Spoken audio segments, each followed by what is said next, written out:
another episode of Corridor Conversations. I am President and CEO of the Iowa Lakes Corridor, Kirk Strouth, and we're excited to be actually in downtown Estherville, Iowa today at Studio 12, another awesome co-working space that we have in the corridor. And it's always great to be downtown with two amazing guests, which I'll be able to introduce here in just a second, Matt and Jessica Beaver, to talk about their story and what they're all involved with here in Estherville. But before we do that, we got to give recognition to our sponsor this year, Meddler Coffee in downtown Spencer. Appreciate their sponsorship and their commitment level to us as we launch our first ever season of Corridor Conversations. So with that, Matt and Jessica, welcome to our Corridor Conversations podcast. And it's great to be here in downtown Estherville and to be able to showcase what we're going to get into. It's an amazing story of your guys' path. And Matt, you started here in Estherville, ventured off, you guys found love and came back to Estherville. But before I tell the whole story, if you guys just don't mind just introducing yourselves a little bit, then we'll kind of get things going. So. Yes, thank you so much, first of all, for even asking us. We really appreciate it. So, yes, I'm Jessica Beaver, and is that it? Matt Beaver, and we're owners of KILR Radio here in our studios are in Estherville. So. Absolutely. And so you're more than just Jessica. You guys have a long-standing, obviously Matt with your history here, but with KILR, you guys have established a footprint, which we're going to get into in just a second. But before we do that, we're going to have a meddler moment where we're going to break the ice and kind of just settle into this here a little bit. And I got just a couple of questions, and you guys can each answer them individually. Okay? I know Jessica probably controls what you do at home most of the time, Matt, but this is an opportunity for you to answer for yourself here today, okay? Yep. So first of all, Matt, tell me, what's your favorite song to listen to on the radio? What's your go-to? If you had to turn on your iPad or whatever and turn it to a song, what would it be? So I like Jordan Davis. He's probably one of my favorites. Yep. So, just about any one of his things. Buy Dirt, probably one of my favorite ones there. Yep. But we also like the old ones, so we mix in actually at the station quite a few of the 90s, and so Brooks and Dunn, I love those guys too. So yeah. Bruce and Boogie, right? Yeah. Brooks and Dunn. Yes. There we go. Yeah, an old school one. Yep. Yeah. What about you, Jessica? Well, he kind of took mine. I really like Jordan Davis too, and I do like Morgan Wallen. Red, I think is a good song. Yeah. But yeah, and I do like some of the. I used to love Faith Hill so much, so I do enjoy play some Faith Hill songs. Yeah, absolutely. And what's one thing about Estherville, Iowa, that maybe people who aren't familiar with Estherville and everything that's here that they need to know? I'd say Port Defiance would be a big thing if they've never done it. Yep. The first time, Jessica not being from here, that we went there, and we'll go there in the spring a lot of times and hike.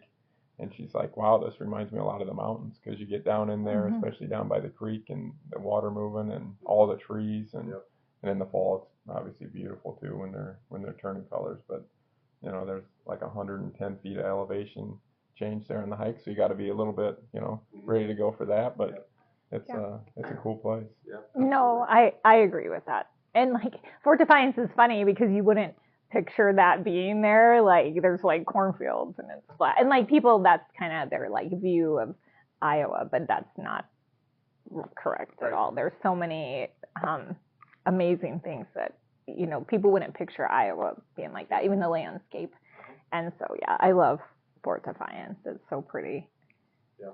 And as we talk about, the region, as we're talking about regionalism with the corridor and stuff like that, it's really about highlighting what those hidden gems are in our communities that really drive people back here to be a part and take advantage of everything that we have. And Fort Defiance, it is a hidden gem, right? It's a big piece of Estherville and who we are over here, and bringing awareness to that. People need to come and experience it. Yeah. So, which is awesome. Well, a little bit of a hidden, maybe that's unknown at this point. Matt actually is a corridor board member too, so you serve the corridor, the board of directors capacity, and do so at a high level. And it's a pleasure to have you kind of serving the mission of the corridor firsthand. So out of this episode today, we get to continue our work on a monthly basis as we drive the mission of the corridor. But part of what we're doing in our strategic plan is really paint the pictures of those individuals who grew up in our communities, went off and experienced life, but most importantly, in your case, found love, but then came back to Northwest Iowa and own KILR Radio. And so I would love to just talk a little bit about your guys' story, kind of how it originated, where you guys went off to, and how you ultimately came back. And we can kind of weave our way through that a little bit. But, Matt, if you want to just kind of kick things off, kind of graduating here in Estherville and kind of where your path took you, and then maybe we'll get into how you guys came back. No, that'd be great. So I got to be about a senior in high school. I didn't really know what I wanted to do at that point. I liked playing golf, but, that wasn't going to get me anywhere because I wasn't that good. So my senior year, Iowa State came by and they were handing out these things, packets of information or whatever, and on it had these two kids, and they were interning at Augusta National. And I thought, well, I want to go do that. And so I enrolled at Iowa Lakes. At the time, Iowa Lakes had a turf program there, and all the credits could transfer to Iowa State. So I did that the first year at Iowa Lakes, which was a great experience, and I transferred on to Iowa State. My sophomore year down there, I had a teacher in Estherville who knew somebody that worked at Bay Hill as an assistant superintendent in Orlando, Florida. So I put out a resume there, as well as a place at Card Sound Club in Key Largo, Florida. And Card Sound actually called me back first, and they had an internship program there where they would house you on the ocean, and you had your own house and hot tub and all this stuff right on the ocean in Key Largo. I know, and, right? He offered me the job right during the phone call. Yeah. And I hadn't heard back from Bay Hill yet, and I said, well, I'm going to have to turn you down. I'm sorry. And so I ended up hearing back from Bay Hill. They said, well, we'd like to meet you first. So we got some plane tickets, and we flew down there was a PGA Tour event there every year. At the time called the Bay Hill Invitational. Now it's the Arnold Palmer Invitational. So my dad, my brother, and I flew down. We got the tickets, and I went in to interview during the tournament. My dad sat out in the bleachers waiting for me to do the interview. And it was a good interview. I got offered the job, but there was no place to stay. And so I come back to my dad, and I was kind of bummed because we'd already looked at some places that were pretty expensive to stay. And he said, well, he goes, I met these two guys, or this couple, and we're going to go visit with them tomorrow because I think you can stay with them at their house because they go back to Michigan during the summer. Yeah. And so I ended up doing that. They ended up being like our Florida grandparents down the road. Marge is still alive. She's 102 and lives in Michigan, but just fantastic people, former educators. And so I did an internship down there twice, and then got an internship at Augusta National. So we ended up from Estherville. I interned there. Michelle Pelisek before me from Spirit Lake had been an intern at Augusta National, and then followed up with Eric Willie and Ryan Hausman from Estherville, both being interns at Augusta National. And they take 5 in the world, and 3 in 5 years were from Estherville, Iowa. Yeah. That's great. And so it's just a testament, I think, to work ethic and some of the people that we have in Northwest Iowa. And so really pretty cool. And so if you count Michelle, that would be 3 in 6 years or so, 7 years, something like that, all coming from Northwest Iowa. And what a unique experience. And then I graduated and then took a job back at Bay Hill, just working on the crew.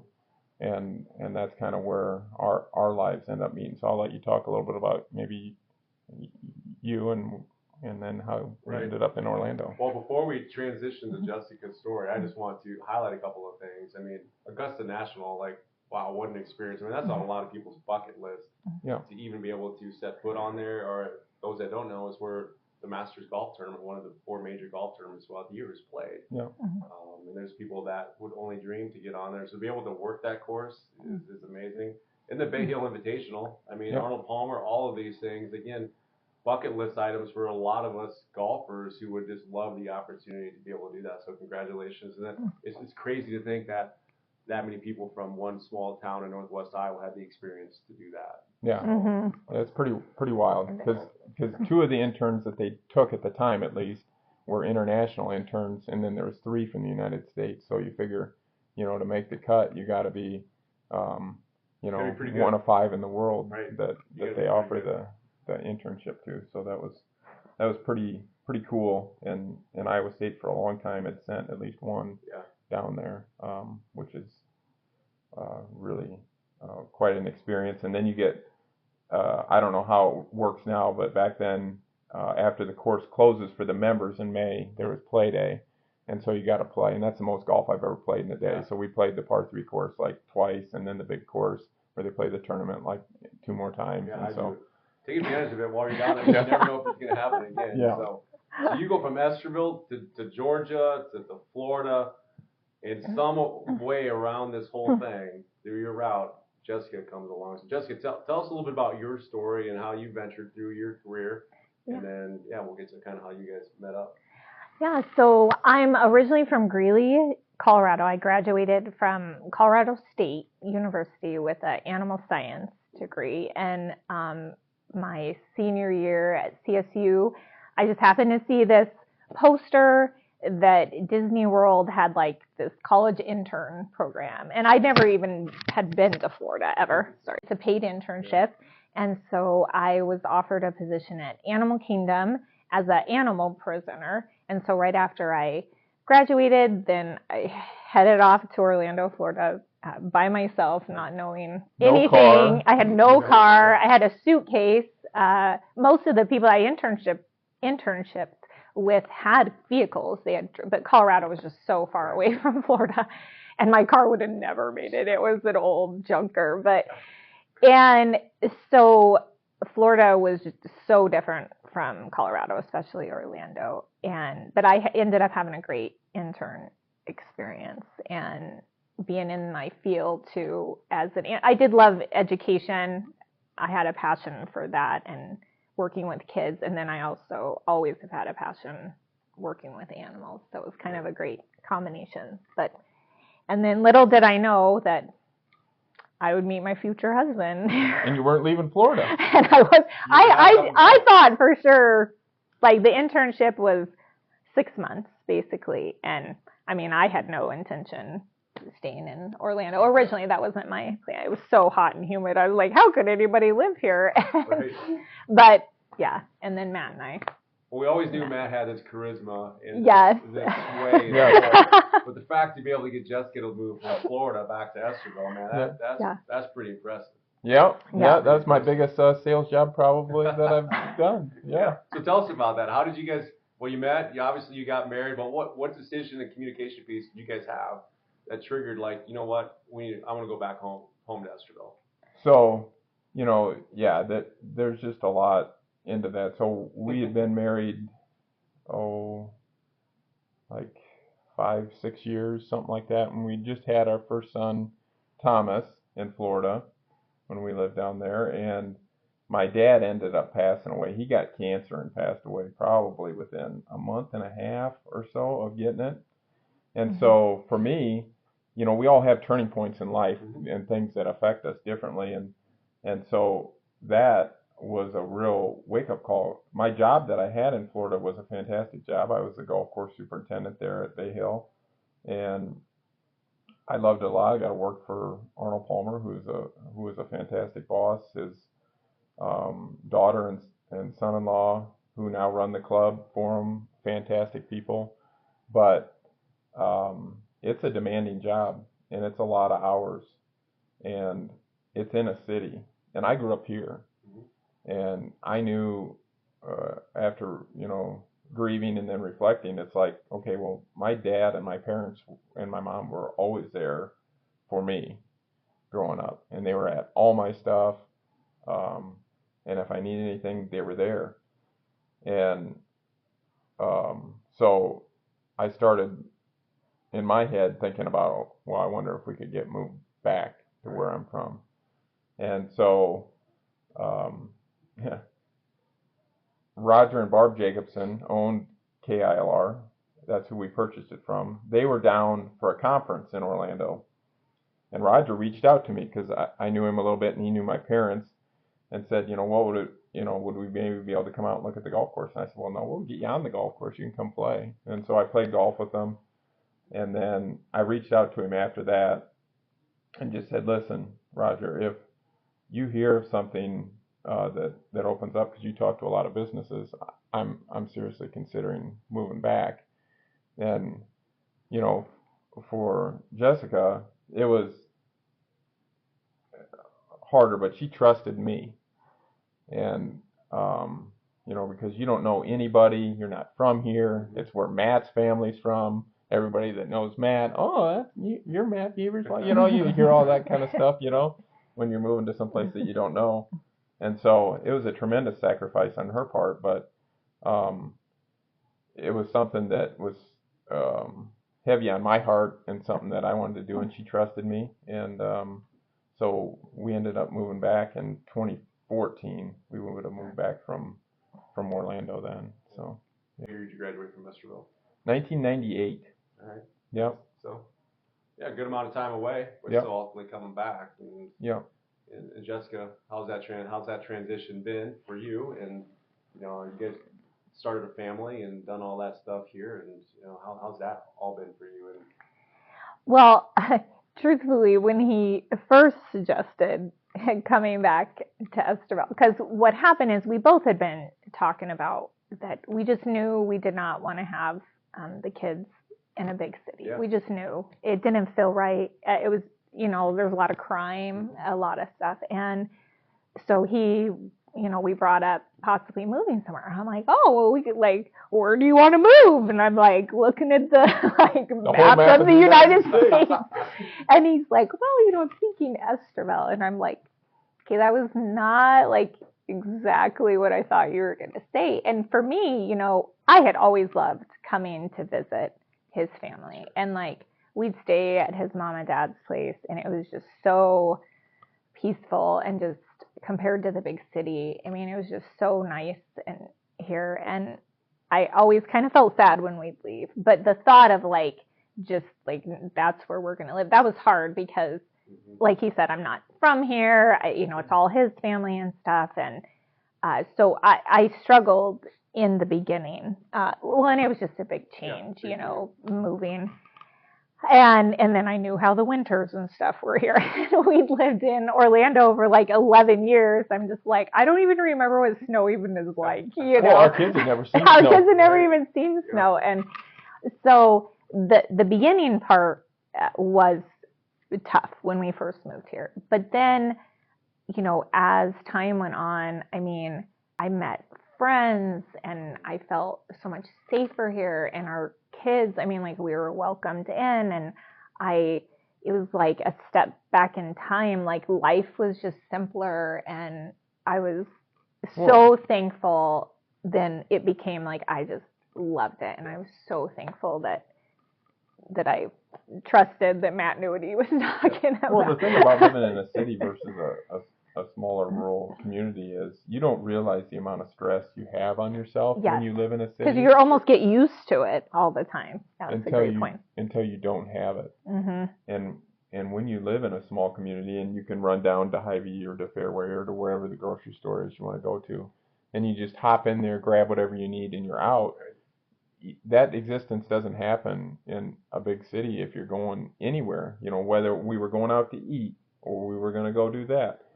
We planned everything, and we did it all to try to avoid the traffic and the people. And what we did on the weekends a lot was we would try to find the most remote place we could find and go there. Yeah. And it was because it was so stressful to be in that all the time.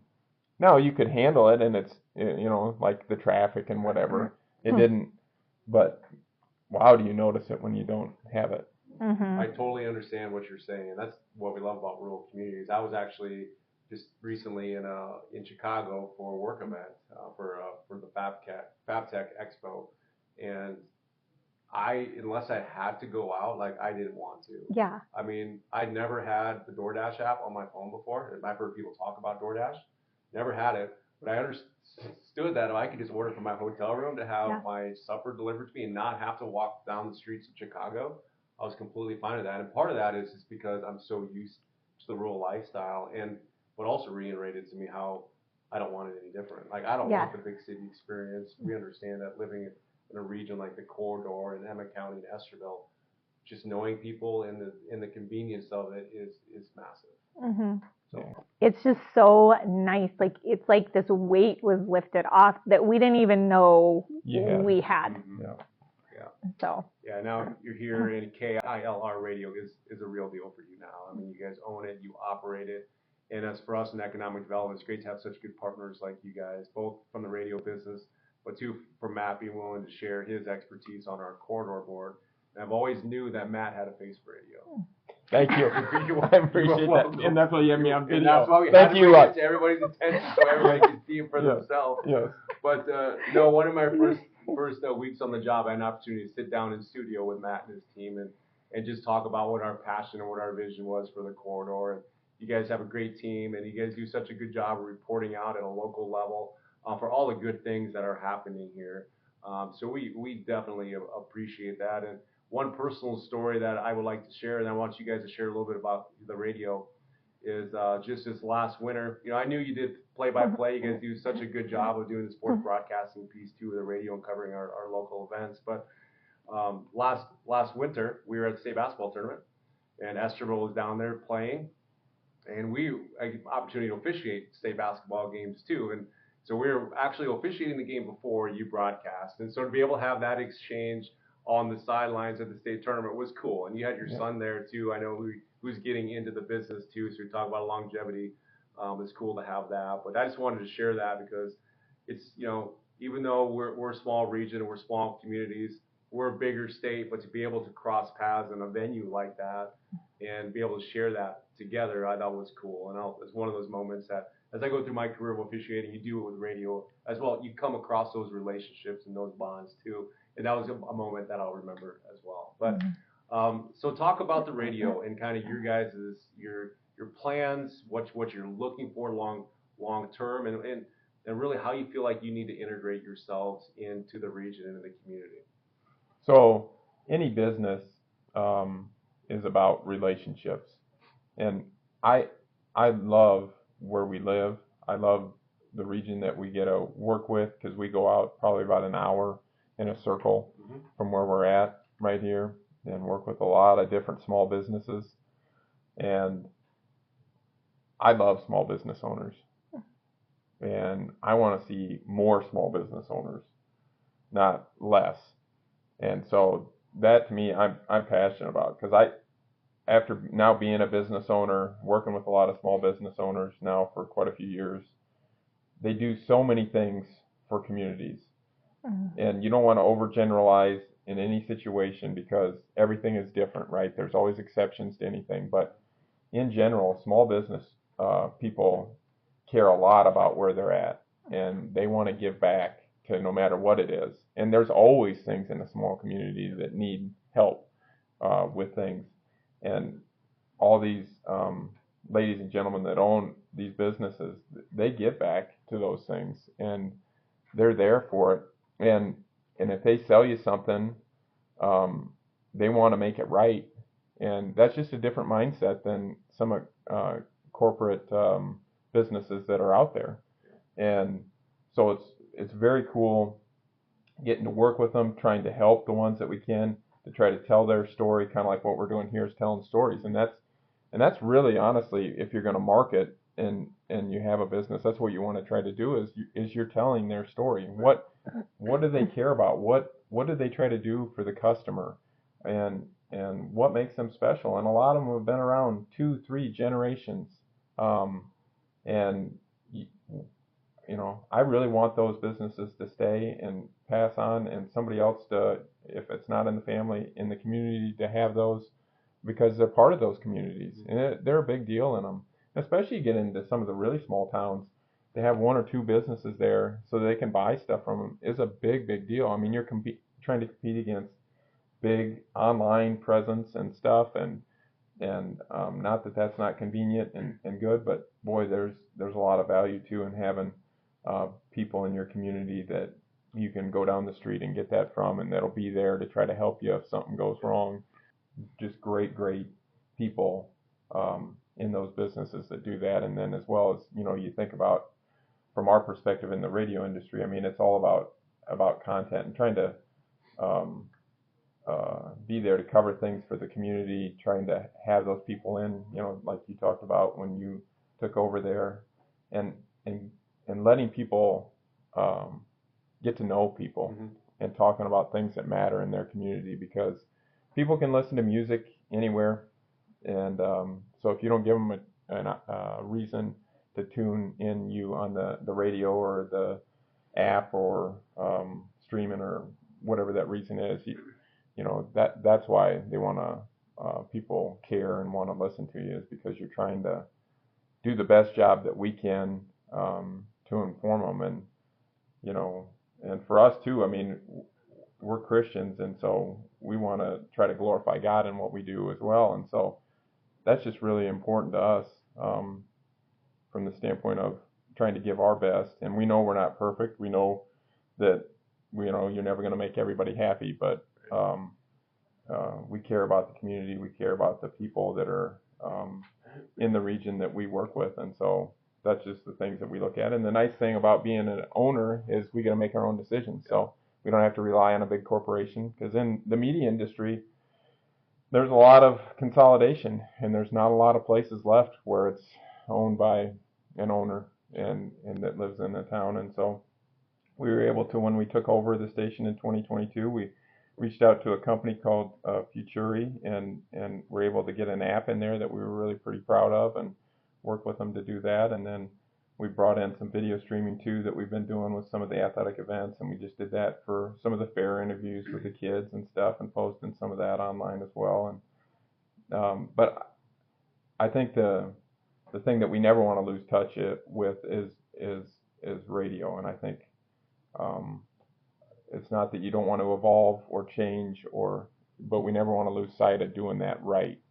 And sometimes I think we can chase things because we think it's the next greatest whatever thing, and we lose focus of what's really important, and that's relationships, and that's on radio, relating to the people that are listening. I mean, you know, and I think our staff, I think the people that we have work for us do such a good job understanding that and the importance of that for us and what we do. So yeah, that's all awesome. And one of the things that resonated to me through that whole story was the fact that you understand that small businesses are the backbone of our rural communities. And to take that a step further, you know, as people shop local, there's a ripple effect in the economy of how many times those dollars turn over, and how those dollars then are supporting our schools, supporting our businesses, supporting the creation of infrastructure from a city and county standpoint. So the more we do shop locally and support our businesses, it's a win-win. I think there's actually a statistic out there that for every dollar spent locally, it's turned over 7 times in your community. Wow. So that's reinvested 7 times to be able to support all the things that we have to offer in Estherville and across the corridor. So, so Jessica, as we get ready to wrap up here a little bit, you guys got your family, it's becoming a family business. The kids are starting to work through it a little bit. So as a mom, how satisfying is that to see your son sitting next to Matt on the sidelines doing a little play-by-play? No, it's really cool, and we're thankful he's willing to do it. You know, it's one of those things. Play-by-play is not easy. Nope. It's crazy hard. I don't know how the guys do it, and Thomas has done a fantastic job stepping in, because it was kind of like we were just seeing how it would go, and we knew DVR would give us the honest truth if he should be doing it or not. He's pretty blunt, and so Thomas has worked really hard at it, and it's really special, honestly, and it's fun to hear them both, and then they like tease each other when they get home. Oh yeah, well, you should have said this, and you didn't sound too excited, and right. you know, but no, it's great, and we're thankful, and you know, we'd love for him to continue to do it, but we also understand, like, if he has a different path. Well, you just okay cherish too. the time that you have, especially anybody that's had kids that are teenagers and that age. I mean, the fact that you can get to spend some time with them doing something that is fun is always enjoyable, and the fact that we get to do that and decide to do that and can do that is just, it's special. Well, yeah, and that's because it is a family business. I mean, it's a locally, like Matt said, a lot of the radios are not even locally owned anymore, and so it is really special. Yeah, I think the station, the plan would be to pass it through and keep it in the family? Well, and then that all depends on our kids and what they, what their passion is, what they'd like to do. I think, for us, so I'll back up just a little bit. So Roger and Barb Jacobson, who we work for, so KILR came into existence. It's been not quite 60 years, but it was brought on the air by Governor Robert Ray, and he had a local lawyer that was also a partner, a small part of it there, and then Roger and Barb bought the station from him in 1982, and that's who we worked for originally when we moved back, and then we had an offer in 2022, or no, was it 2020? It was 2020. 2020. Mm-hmm. To go back to Florida. I had a friend down there that wanted me to come back and work for him, and it was a fantastic opportunity. And it was in a more rural area of Florida, and it was certainly financially very attractive, and he's a great guy. So we went down and looked at it, and when we got back, we both talked it over and said, we'd really like to stay. And so we went and talked to Roger and Barb and about it, and they agreed to sell us the station.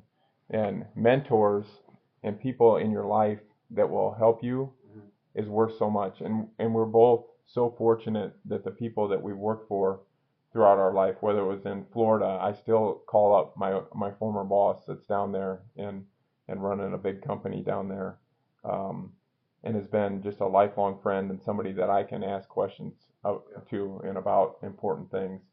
And even when I was there as superintendent, he was just so invaluable for me. And then coming here and having Roger and Barb, both people who had done it in a time where it was hard. Like, they bought it in 82, and in Estherville, anybody that knows anything about Estherville, they lost Morels shortly after that, and there was the farming crisis. And so it was like the amount of toughness and just fortitude to make it through that time and stay in business, and then having those lessons and being able to have somebody to be able to share that with you and about how to look at things as somebody who has a business is just invaluable.